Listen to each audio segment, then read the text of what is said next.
നമസ്കാരം. ഇന്ന് നമ്മൾ സംസാരിക്കുന്നത് ഒരു ഒരു പഴയ കേസിനെക്കുറിച്ചാണ്. 1973 ദിയോ നരേൻ വേഴ്സസ് ഉത്തർപ്രദേശ് സ്റ്റേറ്റ്. അതെ. നമ്മുടെ മുന്നിലുള്ള ഈ കേസ് പഠനങ്ങളും കോടതി രേഖകളുമൊക്കെ നോക്കുവാണെങ്കിൽ ഒരു സാധാരണ ഭൂമി തർക്കം അതെങ്ങനെയാണ് ഈ സ്വയം രക്ഷാവകാശം, അതായത് റൈറ്റ് ഓഫ് പ്രൈവറ്റ് ഡിഫൻസ് എന്ന വലിയൊരു നിയമവിഷയത്തിലേക്ക് എത്തിയത് എന്ന് നമുക്കൊന്ന് ആഴത്തിൽ നോക്കാം. ശരിയാണ്. അതായത് എപ്പോഴാണ് ഒരാൾക്ക് സ്വയം രക്ഷിക്കാൻ വേണ്ടി മറ്റൊരാളുടെ ജീവൻ എടുക്കാൻ പോലും നിയമം സമ്മതിക്കുന്നത് എന്നൊക്കെയുള്ള കാര്യങ്ങൾ. അതെ, അതാണ് നമ്മൾ പ്രധാനമായി നോക്കുന്നത്. ഈ കേസിന്റെ ഒരു നാൾ വഴി നോക്കുമ്പോൾ ഈ സ്വയരക്ഷാ നിയമത്തിന്റെ ചില അടിസ്ഥാന കാര്യങ്ങൾ അത് നമുക്ക് കുറച്ചുകൂടി വ്യക്തമാവും. പ്രത്യേകിച്ച് ഏത് നിയമങ്ങളാണ് ഇതിൽ വരുന്നത്? ഇന്ത്യൻ പീനൽ കോഡിലെ IPCയിലെ സെക്ഷൻ 100, അതായത് എപ്പോഴാണ് സ്വയരക്ഷയ്ക്കായിട്ട് മരണം വരെ സംഭവിക്കാവുന്ന ഒരു പ്രവൃത്തി ചെയ്യാൻ അനുവാദമുള്ളത്. പിന്നെ അതുപോലെ സെക്ഷൻ 102, ഈ അവകാശം എപ്പോഴാണ് തുടങ്ങുന്നത്, എപ്പോ തീരും എന്നൊക്കെയുള്ള കാര്യങ്ങൾ. ശരി. അപ്പോ ഈ സംഭവം നടക്കുന്നത് 1965 സെപ്റ്റംബർ 17-നാണ്. അതെ. എന്താണ് അവിടെ ശരിക്കും ഉണ്ടായത്? ദിയോ നരേൻ പുള്ളിയുടെ സ്ഥലത്ത് കൃഷി ചെയ്യുകയായിരുന്നു, അല്ലേ? അതെ. അത് നിയമപരമായിട്ട് ദിയോ നരേന്റെ കയ്യിലുള്ള ഭൂമിയായിരുന്നു. അവിടെ കൃഷിപ്പണി ചെയ്തുകൊണ്ടിരുന്നപ്പോൾ അത് തടയാൻ വേണ്ടിയിട്ട് ചന്ദൻ രാമ എന്ന് പറയുന്ന ആളും കൂടെ ഒരാളും കൂടി വന്നു. ഓഹോ. സ്വാഭാവികമായിട്ടും ഒരു തർക്കമായി. ആ തർക്കത്തിനിടയ്ക്ക് ചന്ദൻ രാമ കയ്യിലുണ്ടായിരുന്ന ഒരു ലാഥി വടിവെച്ചിട്ട് ദിയോ നരേന്റെ തലയ്ക്കൊരടി കൊടുത്തു. അയ്യോ, തലയ്ക്ക്?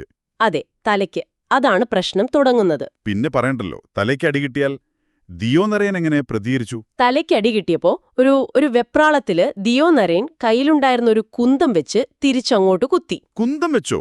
അതെ, ചന്ദൻ രാമയുടെ നെഞ്ചിലാണ് കുത്തുകൊണ്ടത്. പിന്നെ ആ മുറിവ് കാരണം ചന്ദൻ രാമ മരിച്ചു. ഓ, അപ്പം മരണത്തിൽ കലാശിച്ചു. സ്വാഭാവികമായും കേസ് കോടതിയിലായി. വിചാരണാ കോടതി എന്തു പറഞ്ഞു? വിചാരണാ കോടതി അത് ശരിക്കും ദിയോ നരേനെ വെറുതെ വിടുകയാണ് ചെയ്തത്. വെറുതെ വിട്ടോ? അതെ. കാരണം കോടതി കണ്ടത് ദിയോ നരേൻ സ്വയരക്ഷാ അവകാശം ഉപയോഗിച്ചതാണെന്നാണ്.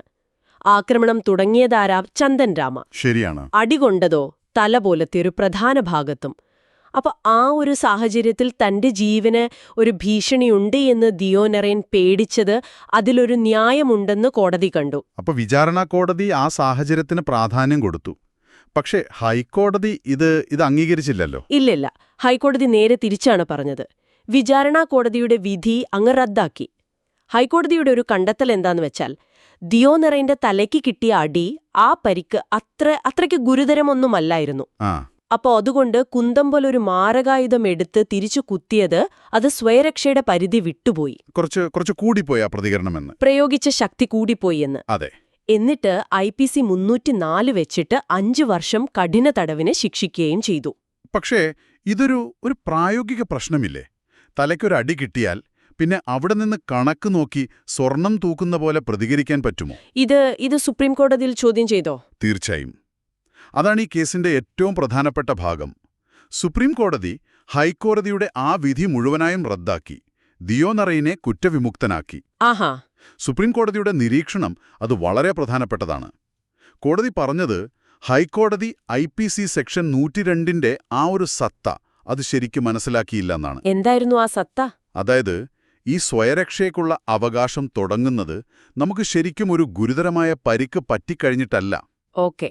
മറിച്ച് നമ്മുടെ ശരീരത്തിന് എന്തെങ്കിലും അപകടം സംഭവിക്കാൻ പോണു എന്നൊരു ന്യായമായ ഭയം, ഒരു റീസണബിൾ അപ്രിഹെൻഷൻ ഓഫ് ഡേഞ്ചർ, അത് മനസ്സിലുണ്ടാവുന്ന ആ നിമിഷം തന്നെ ഈ അവകാശം തുടങ്ങും. അതാണ്. അപ്പൊ ശരിക്കും പരിക്ക് പറ്റിയോ എത്രത്തോളം പറ്റിയെന്നതിനേക്കാൾ ആ നിമിഷം മനസ്സിൽ തോന്നിയ ആ ഭയത്തിനാണ് പ്രാധാന്യമല്ലേ? കൃത്യം. അതുതന്നെ. ഒരു ലാത്തി കൊണ്ടുള്ള അടിയാണെങ്കിൽ പോലും അത് തല പോലെ ഒരു വൈറ്റൽ പാർട്ടിലാവുമ്പോൾ ചിലപ്പോൾ മരണം വരെ സംഭവിക്കാം എന്നൊരു പേടി തോന്നുന്നത് അത് ന്യായമാണ്. ശരിയാണ്. സുപ്രീം കോടതിയുടെ ഒരു വാചകം തന്നെയുണ്ട്.